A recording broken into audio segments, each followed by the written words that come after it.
ఈ వీడియోలో కజిమాన్ అనే ఇండోనేషియన్ హారర్ మూవీ చూడబోతున్నాం. మూవీ స్టార్టింగ్ లో వాళ్ళ అమ్మ పక్కన పడుకున్న హీరోయిన్ ఆశాని చూపిస్తారు. ఇలా కొద్దిసేపు మాట్లాడుకున్న తర్వాత ఆశా కళ్ళు తెరిచి చూస్తే పక్కన వాళ్ళమ్మ ఉండదు. ఎందుకంటే ఇప్పటి వరకు చనిపోయిన వాళ్ళమ్మతో మాట్లాడుతున్నట్టు ఆశ ఊహించుకుంది. అలాగే ఈమె ఒక హాస్పిటల్లో పనిచేస్తుంది. ఇప్పుడు ఈమె హాస్పిటల్ కి వెళ్తుంటే మీరా అనే ఒక ఆమె వచ్చి, చనిపోయిన మీ అమ్మ నాతో మాట్లాడింది, నువ్వు మీ అమ్మతో మాట్లాడాలంటే ఈ రోజు రాత్రి నేను ఉంటున్న ఇంటికి రా అని చెప్పి ఆమె వెళ్ళిపోతుంది. ఆ రోజు రాత్రి ఆశ మీరా ఉంటున్న ఇంటికి వెళ్తే మీరా కొన్ని మంత్రాలు చదివి ఆశ వాళ్ళమ్మ ఆత్మ ఆమె బాడీలోకి వచ్చేలా చేసుకుంటుంది. ఇప్పుడు మీరా బాడీలో ఉన్న ఆశ వాళ్ళమ్మ ఆత్మ ఆశతో మాట్లాడితే ఆశకి వాళ్ళమ్మ చనిపోయిన రోజు గుర్తొస్తుంది. ఆ తర్వాత రోజు హాస్పిటల్లో ఉన్న ఆశాని చూపిస్తారు. ఆశ ఇంటి దగ్గర ఉంటే ఎప్పుడూ వాళ్ళమ్మ గుర్తొస్తుందని వేరే వాళ్ళ ఇంటికి హోమ్ కేర్ నర్స్ గా వెళ్లాలనుకుంటుంది. ఇప్పుడు ఆశ వెళ్లాలనుకుంటున్న ఆ ఇంటి దగ్గర ఆల్రెడీ శాంతి అనే ఆమె నడవలేని పరిస్థితుల్లో ఉన్న ఒక పెద్దతనికి హోమ్ కేర్ నర్స్ గా ఉంటుంది. కానీ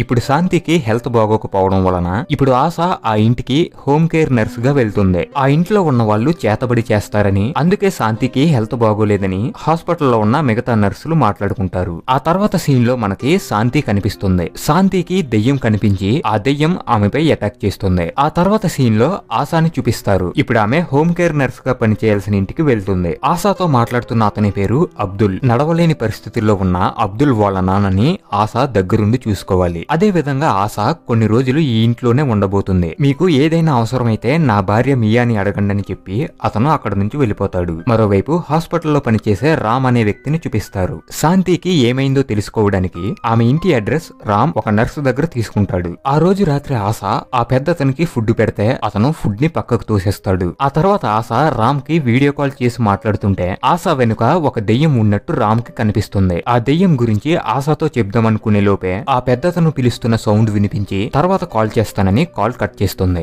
ఆ తర్వాత రోజు ఆశ ఆ ఇంటి ముందు ఆమెకి 2 సమాధులు కనిపించి వాటిని చూడడానికి వెళ్తే ఇంట్లో నడవలేని పరిస్థితుల్లో ఉన్న పెద్దతను కిటికీ దగ్గర నించొని ఆశ వైపు చూస్తున్నాడు. అప్పుడు వెంటనే ఆశ ఇంట్లోకి వెళ్లి చూస్తే అతను పడుకొని ఉంటాడు. మరోవైపు రామ్ శాంతి వాళ్ళ ఇంటికి వెళ్లి చూస్తే ఆమె పడుకున్న ప్లేస్ లోనే చనిపోయి కనిపిస్తుంది. అప్పుడు పోలీసులకి కాల్ చేస్తే వాళ్ళు శాంతి బాడీని పట్టుకెళ్తారు. ఆమె చనిపోయి వారం రోజులు అవుతుందని, అలాగే చనిపోయే ముందు ఆమె దేన్నో చూసి భయపడిందని పోలీసులు చెప్తారు. ఆ తర్వాత సీన్ లో పడుకొని ఉన్న ఆశపై ఎవరో చెయ్యి వేస్తారు. అది వాళ్ళమ్మ చెయ్యని ఆశ అనుకుంటుంది. కానీ వాళ్ళమ్మ చనిపోయిందనే విషయం గుర్తొచ్చి పైకి లేచి చూస్తే అక్కడ ఎవరు కనిపించరు. అదే టైంకి మంచం కింద ఏదో సౌండ్ వినిపిస్తుంది. అప్పుడు ఆ సౌండ్ ఏంటని చూస్తుంటే మంచం కింద ఒక ప్యాకెట్ లాంటిది కనిపిస్తుంది. ఆ ప్యాకెట్ ని తీయడానికి ఆశ ట్రై చేస్తుంటే మంచంపై ఎవరో కూర్చున్నట్టు 2 కాళ్ళు కనిపించి, అలాగే మంచంపై నుంచి ఒక తెల్ల రంగు జుట్టు కిందకు వస్తుంది. అప్పుడు ఆశ గట్టిగా అరుస్తూ పైకి లేచి చూస్తే ఇదంతా కూడా ఆమెకు వచ్చిన కళ.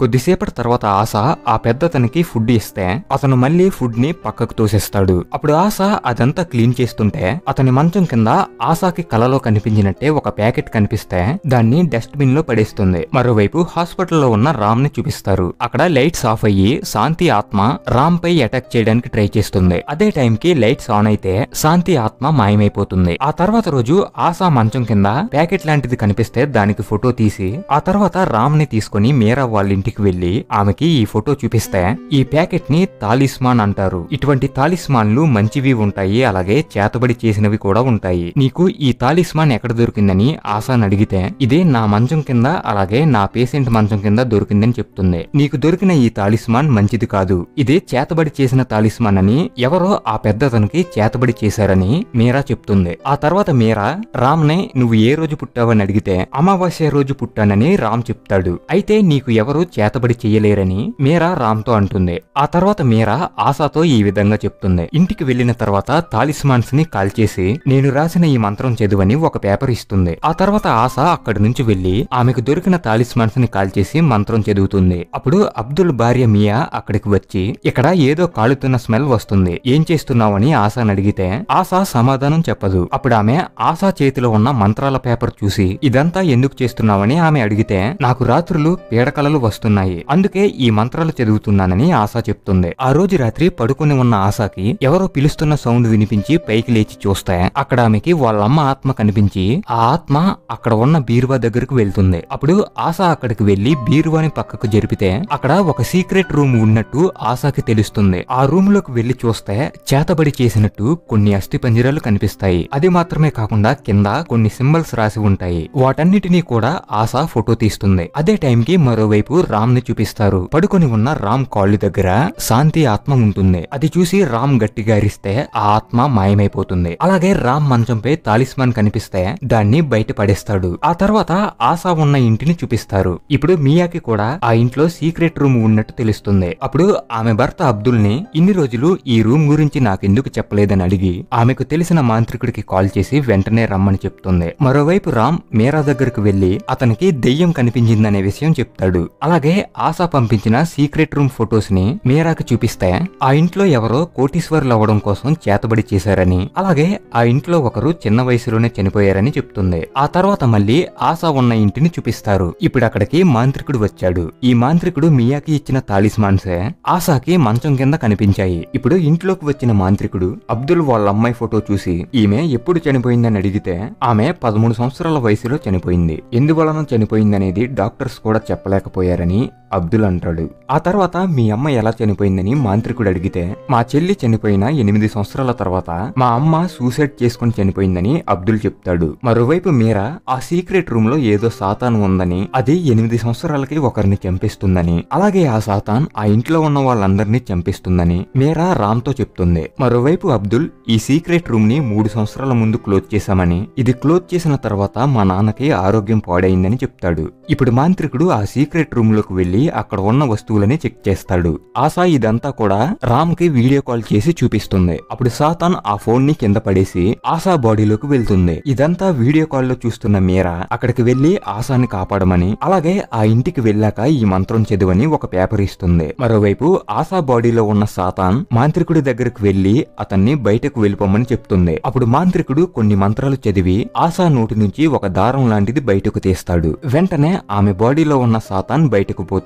ఈ రోజు అమావాస్య కాబట్టి ఒక పూజ చెయ్యాలని మాంత్రికుడు అబ్దుల్ వాళ్ళ నాన్న రూమ్ లో పూజ చేయడం స్టార్ట్ చేస్తాడు. అదే టైంకి రామ్ ఎవరూ చూడకుండా ఆ ఇంట్లోకి వచ్చి ఆశా దగ్గరకు వెళ్లి మీరా ఇచ్చిన మంత్రాన్ని నాతో పాటు చదవని ఆశతో అంటాడు. ఇలా వీళ్ళిద్దరూ మంత్రాలు చదివిన తర్వాత ఆ రూమ్ లోకి ఎవరో వస్తున్నట్టు అనిపించి రామ్ మంచం కింద దాక్కుంటాడు. అప్పుడు అక్కడికి మాంత్రికుడితో పాటు మిగతా వాళ్ళు వస్తారు. ఆ తర్వాత ఈ అమ్మాయికి ఎటువంటి ప్రాబ్లం లేదని చెప్పి మాంత్రికుడు అక్కడి నుంచి వెళ్ళిపోతాడు. అదే టైంకి మంచం కింద ఉన్న రామ్ కి ఆశా బ్యాగ్ లో మంత్రాలు ఉన్న కొన్ని పేపర్స్ కనిపిస్తాయి. మీరా రామ్ కి ఇచ్చిన పేపర్స్ కూడా అటువంటివే. అమావాస్య రోజు ఈ మంత్రాన్ని ఆ పెద్దతన రూమ్ లో 12 సార్లు చదువు. ఆ రోజు సాయంత్రం నేను వచ్చి నిన్ను తీసుకెళ్తానని ఆ పేపర్ పై ఉంటుంది. ఇదంతా చూసి రామ్ కి మీరాపై అనుమానం వస్తుంది. మళ్ళీ వస్తానని ఆశాతో చెప్పి రామ్ అక్కడ నుంచి మీరా దగ్గరకు వెళ్తాడు. అదే టైంకి మీరా ఏదో పూజ చేస్తుంది. ఆ పూజలో నుంచి ఒక మెరుపు లాంటిది బయటకు వచ్చి ఆశా ఉన్న ఇంటి దగ్గర సీక్రెట్ రూమ్ లోకి వెళ్తుంది. ఇప్పుడు ఆశాకి వాళ్ళమ్మ పిలుస్తున్నట్టు వినిపిస్తే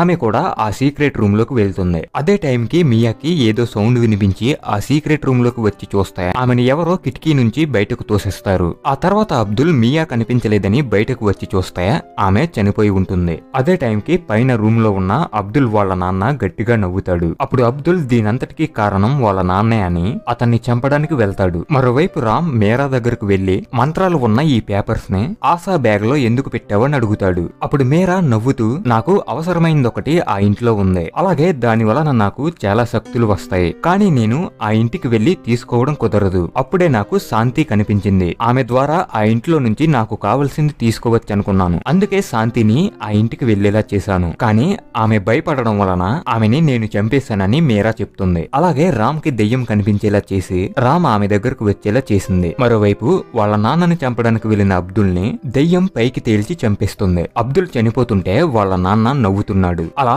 కొద్దిసేపటికి అబ్దుల్ చనిపోయిన తర్వాత వాళ్ళ నాన్న సృహలోకి వచ్చి అబ్దుల్ చనిపోయాడని ఏడుస్తాడు. మరోవైపు మీరా కొన్ని మంత్రాలు చదివి రామ్ కాళ్ళు చేతులు పని చేయకుండా చేస్తుంది. అలాగే రామ్ ని డెడ్ బాడీలా తయారు చేసి అతని గొంతు కోసి ఆ తర్వాత ఒక కవర్ పట్టుకుని రామ్ బైక్ పై ఆశా ఉన్న ఇంటికి వస్తుంది. మరోవైపు ఆశా బాడీలో ఉన్న సాతాన్ ఆ పెద్దతన్ని కాల్చి చంపిస్తుంది. ఆ తర్వాత ఆమె బాడీ నుంచి సాతాన్ వెళ్ళిపోతే ఆ పెద్దతను చనిపోవడం చూసి ఆశ బాధపడుతుంది. అప్పుడే అక్కడికి సాతాన్ వస్తుంది. ఆ సాతాన్ని చూసి ఆశా భయపడుతుంటే అదే టైంకి మీరా వచ్చి ఒక కవర్ లో నుంచి రామ్ తల బయటకు తీసి సాతాన్ ముందు పెడుతుంది. ఈ సాతాన్ పేరే కాజిమాన్. అలాగే అమావాస్య రోజు పుట్టిన ఇతని తలని నీ ముందు పెట్టాను కాబట్టి నాకు కావలసిన శక్తులు ఇవ్వని సాతాన్ని అడుగుతుంది. అప్పుడు సాతాన్ ఒక కీ లాంటిది అక్కడ వదిలేసి వెళ్ళిపోతుంది. అప్పుడు మీరా ఆ కీ తీసుకుని ఆశా దగ్గరకు వెళ్తే ఆశా మీరా చెయ్యి పట్టుకుని ఏడుస్తుంది. ఇప్పుడు మనకి మూవీ స్టార్టింగ్ లో ఆశా మీరాని కలిసినప్పుడు ఏం జరిగిందో చూపిస్తారు. నాకు మా అమ్మని చూడాలని ఉందని ఆశ అడిగితే నేను మీ అమ్మ తిరిగి వచ్చేలా చేస్తాను, కానీ నువ్వు నాకు ఒక హెల్ప్ చేయాలని మీరా అడిగితే అప్పుడు ఆశ నువ్వు ఏం చెప్పినా చేస్తానని అంటుంది. సో ఆశ ఇదంతా కూడా చనిపోయిన వాళ్ళమ్మని చూడడం కోసం చేసింది. ఇప్పుడు మీరా వచ్చిన పని అయిపోవడంతో ఆమె ఉంటున్న ఇంటి నుంచి వెళ్ళిపోతుంది. అలాగే ఆమె దగ్గర సాతానిచ్చిన కీ లాంటివి చాలా కీస్ ఉంటాయి. ఆ తర్వాత ఇంటికి వెళ్లిన ఆశాని చూపిస్తారు. ఇంటికి వెళ్లిన వెంటనే ఆశాకి వాళ్ళమ్మ కనిపిస్తుంది. అప్పుడు ఆశ వాళ్ళమ్మని చూసి హ్యాపీగా ఫీల్ అవుతుంది. అలాగే ఇక్కడితో ఈ మూవీ కూడా అయిపోతుంది.